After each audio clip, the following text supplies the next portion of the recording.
네, 시작하겠습니다. 22페이지죠. 그래서 우리가 전 시간에 콜보그 도덕 발달 이론을 했습니다. 그러면 이번 시간에는 이제 파울러의 영적 발달 이론인데요. 파울러의 이론은 거의 나오지는 않습니다. 그냥 흐름만 이해하셔도 될 것 같아요. 자, 돌이에요. 그러니까 영에 대해서 알지는 못하죠. 종교라는 게 뭔지 모른단 말이에요. 그래서 이때는 신념이 없다라고 이야기를 하고 있고요. 애착 형성이 신앙 발달의 기초가 된다. 그 다음에 유학이라고, 그 다음에 학년 전기, 학교 들어가기 전에는 자, 모방하는 단계죠. 이때도 종교적인 개념은 없어요. 신에 대한 개념도 없어요. 자, 다른 사람의 행동, 누구예요? 부모들의 행동을 보고 식사할 때 기도합시다. 그러면 애도 따라 하죠. 근데 종교가 뭔지는 모르는데 우리 엄마 아빠가 밥 먹을 때마다 이렇게 기도를 한다. 따라하는 행동이 유아기 학년 전기입니다. 그 다음에 학교 들어가게 되죠. 이때는 이제 신에 대한 개념들을 가지게 되고 굉장히 호기심이 많이 발생하게 되죠. 그 다음에 상징은 이해하지 못해요. 그리고 신의 존재는 하느님이 있다는 건 믿는데 그 다음에 응답을 기대해요. 이 말이 뭐냐면 내가 열심히 기도해서 하느님한테 뭘 이거 달라고 하면 하느님이 답을 해주실 거야. 근데 해주시나요? 해주실 수도 있지만 애기들 생각에 답을 안 해주면 거기서 또 실망을 하게 되죠. 그래서 보시면 되겠고 중요한 건 질병이나 손상이 있다라고 하면 아프면 하늘이 나한테 벌을 내린 거다. 내가 잘못한 것에 대한 벌로 아프다라고 생각하는 개념이 이 단계입니다. 청소년기는 조금 더 추상화가 되고 원칙화가 되죠.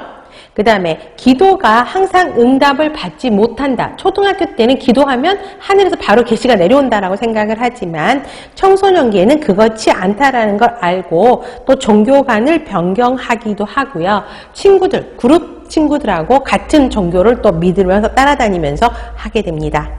성인기에는 이제 종교에 대한 개념에 대한 비판적인 검토도 하고 또 다른 종교하고 비교도 해보면서 과학적인 관점을 비교하려고 노력하는 거죠. 그래서 여기는 그냥 흐름만 보셔도 됩니다. 그러면 우리가 전 시간에서 설명 안 했던 게 18페이지 가로 2번이었죠. 연령에 따른 발달 단계와 발달 과제예요. 그래서 이거 프로이드, 에릭슨, 피아제, 콜버그를 한 페이지에 다 정리해 놨잖아요. 그래서 이걸 제가 다시 반복하지는 않겠지만 가장 핵심 부분이니까 이 표는 확실하게 여러분들이 표로 그려놓고 이걸 다 채워 넣을 수 있어야 된다는 것입니다. 이게 가장 쉬운 문제라고 보시면 돼요. 그 다음에 다시 뒷페이지로 와서 23페이지 버울비의 애착 형성 과정이 15년도의 실제 기출 문제입니다. 그래서 전 애착기, 애착을 형성하기 전 단계죠. 그 다음에 애착 형성기, 그 다음에 명백한 애착기, 상호관계 형성기라고 이야기를 합니다. 그래서 전 애착기는 6주, 이때는 뭐냐면 애착이 형성되기 전이에요. 그렇기 때문에 이때는 사람에 대해서 사람을 뭐라 그러나 모든 사람에게 똑같이 반응하는 거죠. 자기한테 애정을 주는 주 양육자와 그다음에 비양육자 있죠. 구별 차별하지 않아요. 모든 사람에게 똑같이 반응하는 단계가 이 단계입니다. 그러니까 특정 대상이 없고 모든 사람에게 애착을 보이는 거죠. 옆에서 막 히하고 뭐 웃고 막 이러는 거는 똑같아요. 그렇지만 애착 형성기는 자, 신뢰감이 발달하면서 생기는 거고요. 친숙한 사람과 낯선 사람을 가리기 시작합니다. 그게 뭐예요? 그러로 인해서 나타나는 행동, 낯가림.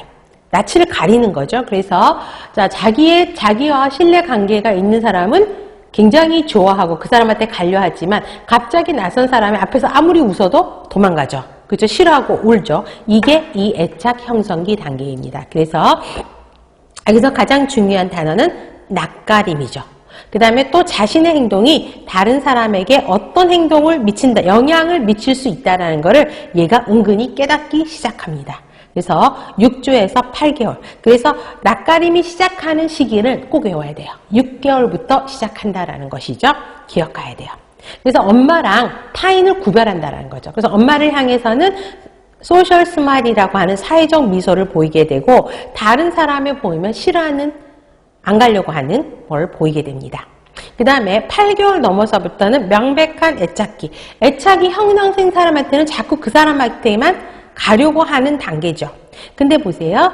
자, 12개월부터는 분리불안이 더 나타난다라는 거죠. 자, 자기하고 애착관계, 신뢰관계가 많은 사람한테 더 달라붙어 있으려고 하고 더 계속 함께 하려고 하는데 떨어지면 불안한 거죠. 요 단계가 이 단계입니다. 명백하게 애착이 형성되어 있기 때문에 그 사람이 눈에서 안 보이면 울고 불고 하는 것이죠. 그 다음에 18개월부터는 상호관계 형성기라고 합니다. 자, 분리불안이 대상연속소의 개념이 획득했다는 증거예요. 자, 쉽게 말하면 대상연속성의 개념이 아까 뭐였었죠? 어떤 사물이 물체가 있는데 눈앞에서 사라져도 그 물건은 있다 없다. 존재한다는 걸 알고 있는 거죠. 그래서 그 사람이 엄마예요. 엄마가 내 눈앞에서 사라져도 그 엄마는 있는 거야. 그런데 엄마가 눈에 안 보여. 그러니까 불안감이 발생하는 거죠. 엄마를 찾기 시작하는 거죠. 이게 분리불안이죠. 그래서 분리불안 증세를 보이는 게 대상연속성의 개념이 확립되었다라고 생각을 하고요. 2세 말댕면 2살 넘어가면 애착을 형성한 사람들의 행동을 예측할 수가 있어서 이때부터는 서서히 감소하기 한다는 것입니다.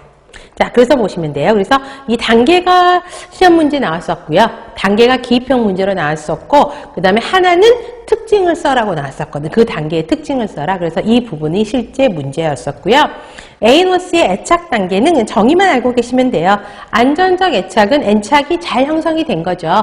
그렇기 때문에 엄마하고 떨어지기 시작하지만 다시 나타나면 반가워하는 거, 원래 상태로 돌아가는 거.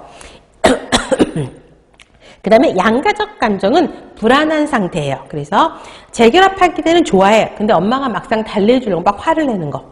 해피적인 애착은 엄마가 와도 별로 좋아하지 않아요. 반응도 없어요. 이게 해피적 애착. 3가지로 나눈다 정도만 알고 계시면 될 것 같습니다. 다음에 놀이입니다. 자, 놀이는 굉장히 중요합니다. 머스트로 갑니다. 자, 신생아기는 방관적 놀이라고 이야기를 합니다. 그래서 신생아기 애들이 뭘 알겠어요? 1달 된 애들이. 그러니까 다른 애들 노는 것만 지켜보는 거죠. 그렇죠? 그 다음에 흥미가 없을 때는 자기 손가락 빠는 거. 손가락 빠는 게 가장 행복한 거라고 그랬죠? 그런 거 빨면서 다른 친구도 쳐다보고 있는 게 방관적 놀이예요. 그 다음에 그 신생아기 방관적 놀이는 거의 나오질 않아요.